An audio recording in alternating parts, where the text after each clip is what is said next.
Hello, good evening, नमस्ते, सत श्री अकाल, राधे राधे।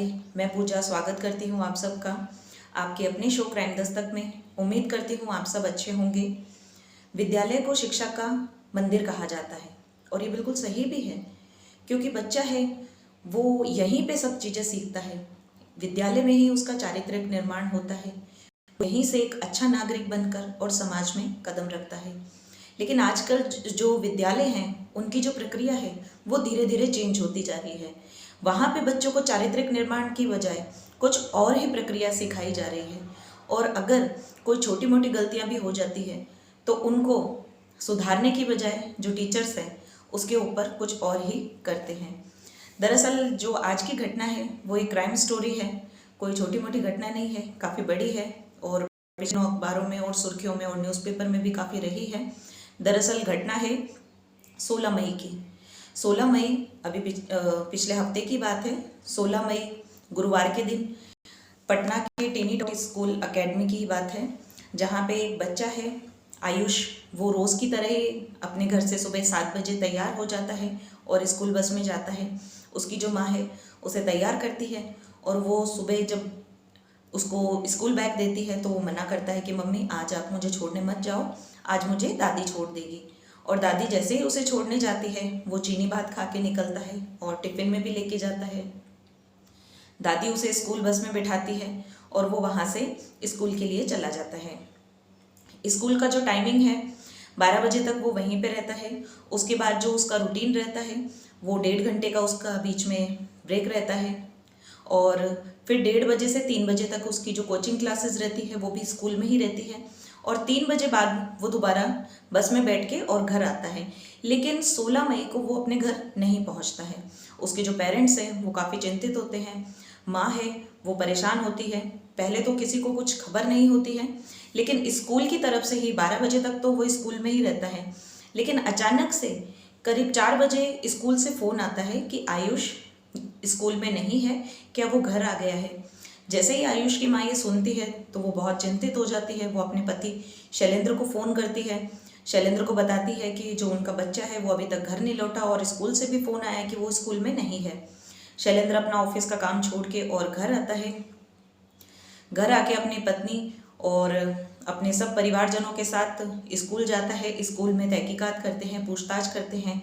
वहाँ की जो प्रिंसिपल है वीणा झा, उनसे पूछताछ करते हैं। वीणा झा कहती है कि वो तो आज स्कूल आया ही नहीं, और वहाँ का जो संचालन है वीणा झा का ही बेटा है, उससे पूछताछ करते हैं धनराज जी से। तो धनराज झा जो है वो मना करता है कि वो तो जानता ही नहीं है, और उन दोनों से पूछताछ करते हैं। उनको शक उनके जो पेरेंट्स हैं उनको संचालनकर्ता और जो वहाँ की प्रिंसिपल है वीणा झा उन पे ही शक रहता है। वो इन सब चीज़ों की कार्रवाई में टाइम लगाते हैं, और आगे जब जाते हैं तो वो पुलिस के पास जाते हैं, सीसीटीवी के लिए कहते हैं। तो स्कूल वाले उनको सीसीटीवी नहीं दिखाते, सिर्फ एक छोटा सा सीसीटीवी दिखा देते हैं जिसमें जो आयुष है वो 12 बजे तक जो क्लास रहती है उसके अंदर खेलता हुआ दिखा, 11:15 बजे तक। और उसके बाद वो दूसरी क्लासेस का दिखाने लग जाते हैं और उसके माता पिता को बहला देते हैं। उसके जो पिता होते हैं वो समझ जाते हैं कि कहीं ना कहीं ये कुछ ना कुछ छुपा रहे हैं। पुलिस के पास जाते हैं पूरा परिवार, जाके बच्चे की गुमशुदगी की रिपोर्ट लिखाते हैं, और साथ ही साथ उनको जो शक रहता है वो स्कूल वालों पे ही रहता है। क्योंकि पिछले हफ्ते जब इनकी स्कूल फीस नहीं भरी जाती आयुष की, तो जो वीणा झा है वो फ़ोन करवाती है और वो यही कहती है कि 8,400 यानी 8400 रुपये अगर वो नहीं जान देंगे तो अंजाम बुरा होगा।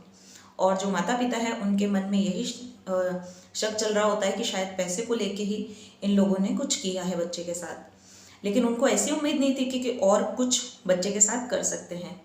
जब पुलिस में रिपोर्ट लिखवाते हैं, पुलिस एफआईआर दर्ज करती है, स्कूल में आती है, देर रात 12-1 बजे तक तहकीकात की जाती है। स्कूल के जो गार्डन है पास में, जो पूरा स्कूल है काफ़ी बड़ा स्कूल है, तो उसमें जितने भी पुलिस वाले रहते हैं धीरे धीरे तहकीकात करते हैं। आसपास की जितने भी सर्च ऑपरेशंस रहते हैं वहाँ पे पूरी अच्छे से सर्च करते हैं। पुलिस वाले हैं तो उनको नॉलेज रहती ही है। अब वो वहाँ के जो संचालन करता है यानी कि धनराज झा, उसको कहते हैं सीसीटीवी दिखाने के लिए। तो पुलिस वालों को जब वो सीसीटीवी दिखाते हैं तो 11:15 से लेके और 12 बजे यानी 11:49 से लेके 12:01 तक टोटल 12 मिनट का जो वीडियो रहता है वो गायब रहता है। जब पुलिस वाले अच्छे कड़ाई से इससे पूछताछ करते हैं तो वो मना कर देता है और अंदर पोछा लगाते हुए 12 बजे के बाद जो है बाई है वो अंदर पोछा लगाते हुए दिखाई देती है। पुलिस वाले यही पूछते हैं कि आखिर बीच में जो 12 मिनट का वीडियो है वो कहाँ है। तो जो धनराज है और वीणा झा जो वहाँ की प्रिंसिपल है वो पुलिस को बहलाने लगते हैं, उनके ऊपर और अलग अलग कहानियाँ गढ़ने लगते हैं। लेकिन पुलिस वाले हैं वो काफ़ी शातिर हैं, पुलिस को ऐसे केस उनके पास आते ही रहते हैं तो वो समझ जाते हैं और उनसे कड़ाई से पूछताछ करते हैं और आसपास जितना भी सर्च रहता है वो सब ढूंढते हैं। बच्चा लास्ट टाइम जिस जो रूम में खेल रहा था, जिस प्ले रूम में खेल रहा था, वहाँ जाके दोबारा से सर्च करते हैं। उसी रूम के अंदर एक झूला होता है, पास में एक स्लाइडर रहता है, स्लाइडर के नीचे ही जैसे जाके चेक करते हैं वहाँ पे एक सेफ्टी टैंक बना रहता है यानी गटर। उस गटर का ढक्कन जैसे ही हटा के देखते हैं तो उसके अंदर आयुष की लाश तैरती हुई दिखती है। उसी टाइम पुलिस वालों के हाथ पैर फूल जाते हैं, उनके माँ बाप की हालत ख़राब हो जाती है। बच्चे को लेके वो जैसे ही हॉस्पिटल लेके जाते हैं लेकिन डॉक्टर बताते हैं कि बच्चे ने करीब 12-13 घंटे पहले ही दम तोड़ चुका है। जो घटना है ये सुबह 17 मई यानी कि सुबह सुबह 3 बजे सर्च ऑपरेशन के दौरान लाश मिलती है। 16 तारीख को बच्चा गायब हुआ, 16 तारीख की पूरी रात निकली, 12, 1, 2, 3 यानी कि अगला दिन 12 बजे बाद 17 मई आ गई। 17 मई को जब बच्चे की वो तलाश की जाती है तो बच्चा सुबह सुबह यानी कि 3 बजे 17 तारीख को सेफ्टी टैंक में तैरता हुआ मिलता है। उसे हॉस्पिटल लेके जाते हैं, उसकी सांसें थम चुकी होती है। जो परिवारजन होते हैं वो वहीं से बच्चे की लाश को लेकर बाहर बैठते हैं और धरना प्रदर्शन करते हैं, उनके जितने भी रिलेटिव हैं और इसके अलावा स्कूल में पढ़ने वाले और भी जो बच्चे हैं उनके जो परिवारजन हैं वो भी वहाँ पे आके धरना प्रदर्शन करते हैं। ये जो घटना है ये दानापुर, पटना के दानापुर थाना क्षेत्र की है। वहीं पे सब बच्चे की घटना जो है वहीं पे सब धरना प्रदर्शन करते हैं बच्चे का शव रख के और स्कूल के लिए प्रदर्शन करते हैं, उनको गिरफ्तारी की मांग करते हैं। हालांकि जो पुलिस है वो उसी समय जो वीणा झा है वहाँ की प्रिंसिपल और उसका जो बेटा है धनराज झा, उन दोनों को गिरफ्तार कर लेती है। जो परिवारजन है, दूसरे लोग हैं, वो काफ़ी गुस्से में रहते हैं। प्रदर्शन के दौरान वो स्कूल को आग लगा देते हैं और काफ़ी जो बिल्डिंग है उस काफ़ी आग लग जाती है। स्कूल अभी बंद है और वहाँ पे और भी जो कि तहकीकात की जा रही है। जब पुलिस वीणा झा और उसके बेटे से पूछताछ करते हैं तो वो यही बताते हैं कि हमने 8,500 यानी 8,400 की फीस जो बकाया थी उसके तो हमने कहा ही था, लेकिन जो बच्चा है हमने उसके साथ ऐसा कुछ नहीं किया। बच्चा खेलते हुए स्लाइडर से गिर गया और उसके सर पे चोट लग गई थी और चोट काफ़ी गहरी थी जिससे उसके खून बहुत ज़्यादा बहने लगा और उसी समय हम घबरा गए। हमें लगा कि हमने जो कहा है शायद उसके माता पिता उसी चीज़ को सही नहीं समझ लें और ऐसा ना समझे कि हमने इस बच्चे का साथ कुछ गलत किया है, इसलिए हम दोनों घबरा गए और हमने इसी घबराहट में जो बच्चे का शरीर है, जो बच्चे का शव था वो हमने सेफ्टी टैंक में डाल दिया। अब ये अपने बचाव में इस तरह का बयान दे रहे हैं और साथ में इन दोनों के साथ एक शिक्षक भी था मनीष, जो अभी वहाँ से फरार है, पुलिस उसको ढूंढने में लगी हुई है। ये तो बयान थे इनके प्रिंसिपल और उसके बेटे के जो संचालन करता है। इन्होंने अपने बयान दिए कि इन्होंने कुछ भी नहीं किया और जो बच्चा है वो स्लाइडर से टकरा के उसके सर पे चोट लग गई थी, खून काफ़ी बहने लग गया था। उसके बाद इन लोगों ने बचाव के लिए सीसीटीवी फुटेज हटा दिए और साथ ही साथ जो बच्चा है उसको सेफ्टी टैंक में डाल दिया ताकि कोई इनके ऊपर किसी तरह का कोई इल्ज़ाम नहीं आए। आगे जाके ये अगले दिन शव को वहाँ से निकाल के और आगे यमुना में फेंकते ताकि इनके ऊपर कोई शक नहीं जाता। लेकिन अब ये अपनी बातें तो ये बता रहे हैं, लेकिन साथ ही साथ अपनी बातें तो ये बता रहे हैं और साथ ही साथ ये भी कह रहे हैं कि इन्होंने कुछ नहीं किया, बच्चा स्लाइडर से ही टकराया था। और मैं एक क्वेश्चन ये करना चाहूँगी, अगर बच्चा स्लाइडर से ही टकराया था तो क्या स्कूल प्रशासन की इतनी भी नहीं होती कि बच्चा अगर खेलने के दौरान उसके कोई चोट लग जाती है तो वो उस चीज़ को छुपाने की बजाय, उसको अपराध बजाने की बजाय उसे हॉस्पिटल लेके जा सकते थे, वहाँ उसका ट्रीटमेंट करा सकते थे। बच्चा जब सेफ्टी टैंक में डाला गया उस टाइम जिंदा ही था, बच्चे को जिंदा सेफ्टी टैंक में डाल दिया, गटर में उसको डाल दिया गया। तो क्या स्कूल प्रशासन की, प्रिंसिपल की, वहाँ के टीचर की, वहाँ के संचालनकर्ता की क्या इतनी भी जिम्मेदारी नहीं बनती कि वो उस बच्चे को हॉस्पिटल लेके वहाँ जाके उसका ट्रीटमेंट कराते और फिर उसके पेरेंट्स को इन्फॉर्म करते, और अगर पुलिस तहकीकात भी करती तो वो बच जाते। लेकिन उन्होंने इस अपराध को, इस छोटी सी बात को अपराध बना दिया। बच्चे के सर पे चोट लगी, उसे हॉस्पिटल लेके जा सकते थे, लेकिन उन्होंने ऐसा नहीं किया। उन्होंने अपनी जान बचाने के लिए उस बच्चे को, जिंदा ही बच्चे को, गटर में डाल दिया। ये बहुत ही खराब स्थिति है। जो न्यायपालिका है वो इनके साथ क्या करती है, क्या आदेश देती है और आगे क्या सुनवाई होती है, वो तो आगे कोर्ट ही फैसला लेगा। जो मनीष है वो अभी फरार है। जब तक मनीष नहीं पकड़ा जाएगा तब तक पूरी घटना का किसी भी तरह की कोई सूत्रधार नहीं हो पाएगा, किसी भी तरह की कोई चीज़ का नहीं पता चल पाएगा। अभी जो बयान है वो इन दोनों ने यही दिए हैं।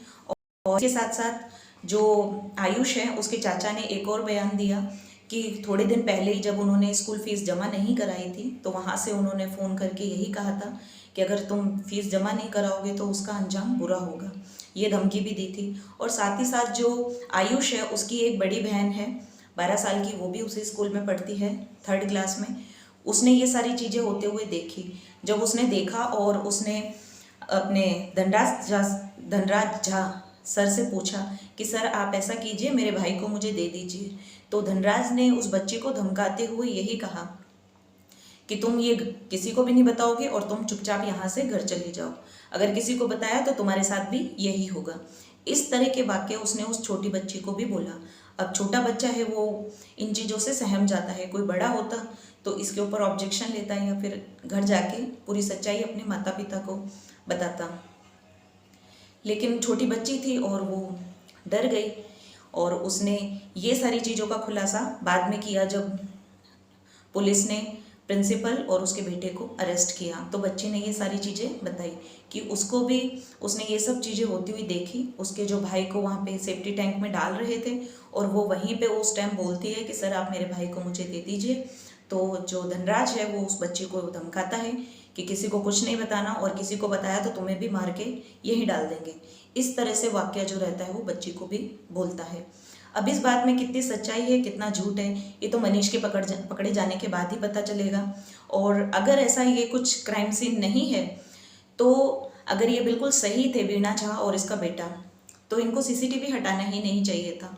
और पहली बात, अगर ऐसा कुछ एक्सीडेंट हुआ है स्कूल में तो स्कूल प्रशासन की और स्कूल प्रिंसिपल और स्कूल टीचर्स की जिम्मेदारी बनती है कि बच्चे के साथ अगर कुछ भी हो जाता है तो उसे फटाफट उनके घर वालों को इन्फॉर्म करे और साथ ही साथ अगर कुछ एक्सीडेंट प्रॉब्लम होती है तो उसे हॉस्पिटल लेके जाए, ना कि उसके इस तरह से छुपा के और अपराध बनाया जाए।